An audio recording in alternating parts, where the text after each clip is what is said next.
നമ്മുടെ വളർച്ചയെ, അതായത് ഒരു മനുഷ്യനെ പരിപൂർണനാക്കുന്നത് തീർച്ചയായും അറിവ് കൊണ്ടാണ്.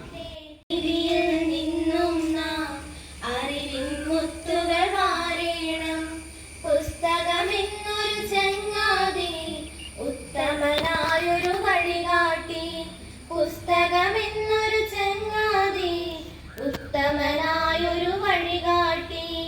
അറിയുക നമ്മൾ ലോകത്തെ വായന എന്നൊരു കർമ്മത്താൽ, വായിച്ചങ്ങനെ വളരണം നേടണമെന്നും വിജ്ഞാനം, വായിച്ചങ്ങനെ